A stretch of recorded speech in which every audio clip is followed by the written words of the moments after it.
मेरे हम उम्र लोगों को कक्षा 8 की हिंदी की किताब में वो कहानी याद होगी, बाबा भारती और उसका घोड़ा। उस कहानी की शुरुआत इन पंक्तियों के साथ हुई कि जिस प्रकार से किसान अपने लहलहाते खेतों को देखकर आह्लादित होता है, खुश होता है, उसी तरह बाबा भारती अपने उम्दा घोड़े को देखकर खुश होते थे, प्रसन्न होते थे। उस कहानी के संदेश का जो मर्म है वो किसी अन्य ओर जाता है। वो इस ओर जाता है कि किस प्रकार से एक व्यक्ति ने अपाहिज बनकर बाबा भारती से घोड़ा छीन लिया था, और अंततोगत्वा संदेश उस कहानी का यह है कि बाबा भारती ने किस प्रकार से उस जो ठग था, जो जिसने घोड़ा छीना, उसको क्या जवाब दिया था, वो अलग एक संदेश है। पर यहाँ पर जो मैं आज संदेश यहाँ पर ये देना चाहता हूँ कि बड़ा मन प्रसन्न होता है गन्ने के इन लहलहाते खेतों को देखकर। ये जो गन्ने के लहलहाते खेत हैं, ये मजबूत गन्ना, ये तंदुरुस्त खेती, ये मन को प्रसन्न करती है। और हमारे देश के और हमारे राज्य के, उत्तराखंड के जीडीपी में जो सकल घरेलू उत्पाद है हमारा, उसमें हमारी इस खेती का बहुत महत्वपूर्ण योगदान है। आज का प्रश्न यह है कि गन्ने का पेराई सत्र 15-20 दिनों में प्रारंभ होने वाला है। नया सत्र जो है प्रारंभ होने वाला है, और बड़े अफसोस की बात यह है कि अभी तक पिछले कई सालों का बकाया किसानों का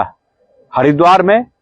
उधम सिंह नगर में और देहरादून जिले में, जो गन्ने के उत्पादक जिले हैं हमारे, जहां गन्ना किसान बड़ी मात्रा में गन्ना बोते हैं, और उनकी आजीविका का, उनके जीवन में तमाम कामों का, बेटी का ब्याह, घर बनाना, ये जो भी बड़े बड़े काम जीवन में होते हैं, इन्हीं सब इस गन्ने पर निर्भर होता है। तो कई सालों का बकाया आज तक भी उसी प्रकार बकाया है। अफसोस इस बात का है कि जो रेडीमेड इकोनॉमी के लुत्फ उठाने वाले नेतागण होते हैं, उन्हें किसान का दर्द ये शायद कम समझ में आता होगा। रेडीमेड इकोनॉमी का अर्थ आप लोग सब समझते हैं कि रेडीमेड इकोनॉमी क्या हुई, कि जिनके घरों में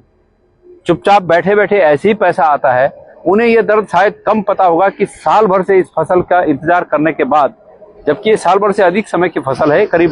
1.25 साल लग जाता है इस फसल को तैयार होने में, तो ये इतने लंबे समय की फसल के बाद लोग इंतजार करते हैं कि पेराई सत्र प्रारंभ हो और हमारा गन्ना वहां जाए और हमें समय पर उसका पेमेंट मिले। समय रहते हुए मैं सरकार को एक संदेश देना चाहता हूं कि सरकार पिछले बकाये के भुगतान की तत्काल व्यवस्था करे। इस पेराई सत्र में कोई अव्यवस्था न हो, इसलिए गन्ना किसानों का समय पर जो मिल में गन्ना आएगा, उसकी पर्चियां जो कटती हैं, समय पर वो पर्चियां कटें, बिना भेदभाव के वो पर्चियां कटें, और उन पर्चियों के अगेंस्ट जो पेमेंट होना है वो समय पर वो पेमेंट हो जाए, ताकि किसान की मेहनत का जो मेहनताना है, जो उसको मिलना चाहिए, वो समय पर मिले, वो और वो अपने निजी जिंदगी के तमाम जो उसके काम है उनको निपटा सके। आज मैं गन्ने के इस लहलहाते खेत